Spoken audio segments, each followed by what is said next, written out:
What's up, everybody? Straight Jackie here. I'm not one much for showing off and stuff, but I get a lot of questions, and I'd finally plugged in this LDMoss, and I get a lot of questions about it, so I was going to do a quick video just to kind of show you what it's about. First of all, let me say that right now I've got it on this cart temporarily, but I want to hang it on the wall flat right here, so I can just reach over and flip it on. Maybe where it's like yay high, so I can just reach up and flip it on. And then I'll put my power supply down here where this President Richard is, because it's relatively small. So this is it here in its entirety. I've got a 5,000 watt slug on it, and it's running at 53.6. I'm going to turn it on. You'll hear the fans kick on. So it does make a little bit of noise because it's got fans all the way across the front here. And then it's got fans all the way across the back for the exhaust. And it's laid out pretty cool on the inside for those who haven't seen it. You can join on that Thunder Amps group on Facebook. But these meters are not calibrated right now. There's some trim pots on the inside, so they do not read accurately. But basically, actually I'm going to turn it back off. I'll show you what we're going to put into it. About 4 watts carrier, 17, 18 average out of a 44V. I've gotten line temporarily just because I've been playing with the recorder. This will take up to 70 watts peak. Maybe even a little more is what it's padded for. But I'm only doing about 30 something. But the meter, again, is not calibrated, so it's going to show 40. But I assure you my 44V is, barely doing over 30. And that's at 14.9 volts. I think I'm doing it. Let's see what we're doing here, actually. Audio,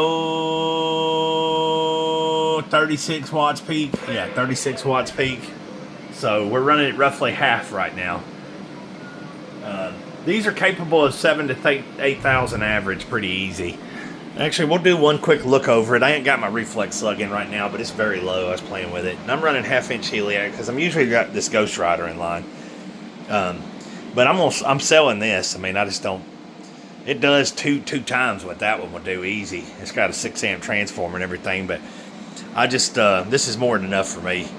So you can see the fans across the back. I did upgrade the power wires with three of what was there. So tripled it up and then did an Anderson so I can easily relocate it and work on it, move it, etc. And then got this little one here, I think runs relays and stuff and such. And then this is the 48 volt that runs the devices coming from the power supply. So that's what it's about.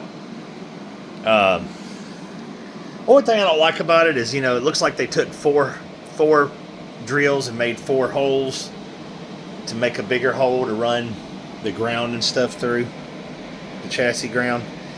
And I think that could have been done just a little cleaner, but to be honest, there's probably enough material there where I could box it out if I cared, but I just don't. Everything else about the amp, workmanship wise, is just so nice, so I'm happy with that. So as far as key down time is concerned, this is going to get real annoying because I'm going to keep talking while I've got it. This is a 5,000 watt slug just to show. Hey, oh, no hey. Click it on, there you go. Hello, audio. So it can do 3600. Alright, so we're running at 23 now. They can go to 70 or so. I've got it set to 60 right now, I believe, or 58 even. So we won't go for, we won't go all the way up to the limit because I have the thermal protection set where it turns off real early. And if it turns off, all you do is cycle the power supply. Again, these meters are not accurate, but here we go. Hello, 1, 2, 3, 1, 2, 3. So the meters need to be calibrated. It's got trim pots in the front. The SWR is actually like a 115, 114 right now because I'm not running my normal setup, but that's okay. I'm going to take care of that and get it back down where it's supposed to be to 101 or 100. RFN shows about 42, but it's actually 36 or so at the highest peaks. And reflected power is way overstated forward power is way understated, but I'm going to get in there and adjust it. But we're just going to stay on the key there for a little while so you can see, man, it takes a long time to get that temperature up. And you can just stay steady talking and bucket mouthing and carrying on and carrying on. And for probably, I would say, at least 3 to 4 minutes, I mean, solid without any issues. And of course, that's with the temperature set very low. I mean, I could go up to 70 and probably get several more minutes out of it. Because it does start to slow down on the climb once you kind of hit that continuous area on the device. Now I am only running at about 3,500 average, and it's capable of course 6 or 7, so obviously more heat and more to dissipate is going to mean that you have less key down time when doing that, you know what I'm saying? But you can see here it's no shortage of key down time whatsoever, and I don't feel bad about it at all because it's operating the way it's supposed to operate. Just kind of tickling it around 3,500 average, and you can see I would go all the way up to 50, but I mean, I don't even have my protection turned on until 60. And man, we'll go up a little bit more than that, and really it can go to 70 plus, so yeah, we're more than safe where we're running it at. All right, I'm going to go ahead and wrap up what I'm saying here, and then we'll let it cool off, and you can see how long it takes to cool off there. Hello, audio. Powers fell off just a touch to about 31. But yeah, we'll let it sit there and cool off a little bit. Looks like we got it up to 55 there. I did one little last key.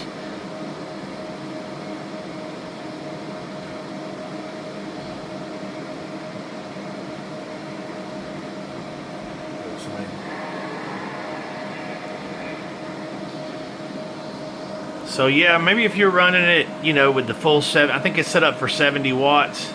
If you're running it with the full 70 watts, it might be a little quicker to ramp up. But the way you key up for, you know, 30 seconds or a minute and then unkey for 20, 30 seconds, the way that kind of thing works, I had a hard time even getting it out of the 40s. You know, really it's in the 30s is where it mainly stays. But if you just wanted to play like a squeal, you know, on somebody 24/7, you probably wouldn't want to do that at 6,000 or 7,000 because it will eventually hit the temperature protection. But you know, if you were just throwing like 1,000 watt squeal, or you know, just loafing it, had your radio turned down, I imagine you could probably key up for half an hour or something. So it's all a function of you know, duty cycle. And it's all, you know, you look at your heat that you're dissipating. Well, that's going to go up as you run more power. So if you need more key down time, you probably want to lower it back down to 4,000 or 5,000 average. If you really want a bucket mouth for 2 or 3 or 4 minute keys, you know. But if you're going to run wide open, then, you know, even if you mess up and forget and stay keyed up for 5 minutes at 7,000 bird or something, you've got a safety that's going to turn it off. And it's got an overdrive safety, a SWR safety, and a maximum power output safety. Like for instance, right now I've got it set if I go over 5,000 watts to go into safety protect. Of course, I'll raise that when I put more drive in it, but I did that because I'm like, well, if it shows 5,000 with me driving it with this radio, something has failed, you know, something is suspect. So I was like, better to just go ahead and set it and be safe and check out what's going on if for some reason it sees a big spike on output power. Maybe the load's changed or something, you know, or SWR.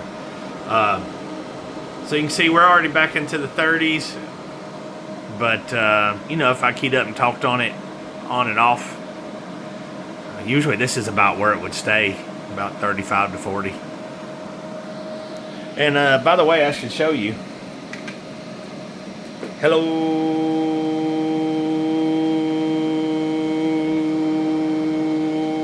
No real drop there. I mean, 1/10 of a volt or two. And that's why you'll see the power drop just a little bit.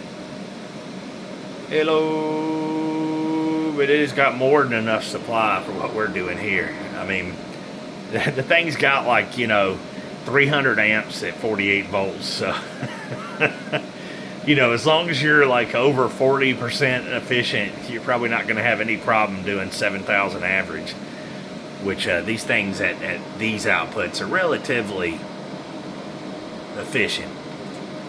All right. So, yeah, drop from 0.6 to 0.5 at most. So that's what we've got there. Hey, thanks for tuning in, and hopefully this answers some questions about what to expect out of something like this. I may do another video running it on up to 6,000 or 7,000 average in the future, but I got to get in there and adjust all the trim pods. But FYI, I've got my... Now I'm going to refer to this as my LDMossberg.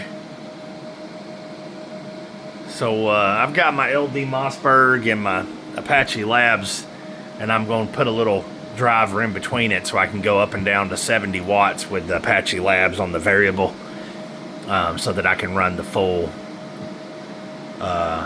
breadth of what it can do. But this is how I've been running it, playing with it today. But I'm going to sell that Ghost Rider because I just don't need 15,000, 20,000 average. I mean, what do you need that for? When all you do is talk local. It's not like I'm a skip talker. I went to skip to flat side one time for like a month or two just to show somebody I could whoop on them, and then I took it back off. Yeah,